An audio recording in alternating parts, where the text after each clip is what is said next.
अळणगाव या गावाचे निम्न पीडित धरणांतर्गत मौजा कटोरा येथे पुनर्वसन झालेले आहे। मागील 8 ते 9 वर्षापासून इथे रहिवासी आहेत।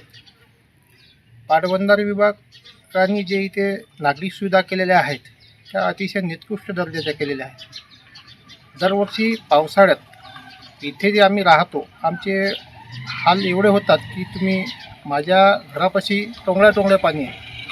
पाऊस जाऊन जवळपास शनिवारी पाऊस गेला तरी पण हे पाणी तसंच आहे। याच्यामुळे डासाची प्रादुर्भाव वाढलेला आहे। यामध्ये साप विंचू वगैरे येतात।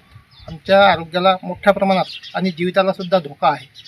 आम्ही वारंवार पाटबंधारेकडे पाठपुरावा केला असता त्यांनी या कामाची दखल घेतली नाही आणि 2022मध्ये पाटबंधारे विभागाने हे जिल्हा परिषदकडे हँडवर्क केलं असं सांगतात आणि 4 वर्ष होऊन सुद्धा जिल्हा परिषदेने या कामाची दुरुस्ती केली नाही।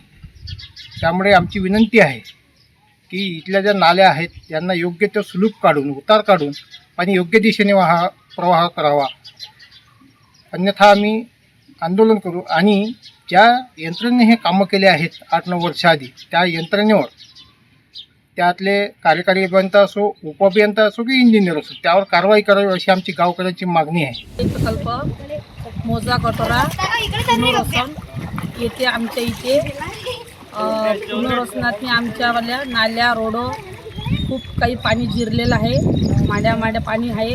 घरोघरी जाऊन तुम्ही तपासणी करा या। आणि त्या लोकांना सांगण्यात येते की कलेक्टर ऑफिसला आम्ही खूप काही निवेदन दिलेले आहे तरी पण कलेक्टरनं कोणताही निर्णय घेतला नाही।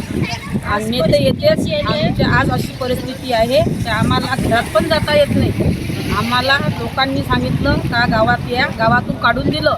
नेते लोक येतात आम्हाला काढून देतात आणि गावातून खाली तर 95% लोक इथे आम्ही आलेलं हजर झालेलं आहोत तरी पण यानं कोणती सुविधा केलेली नाही।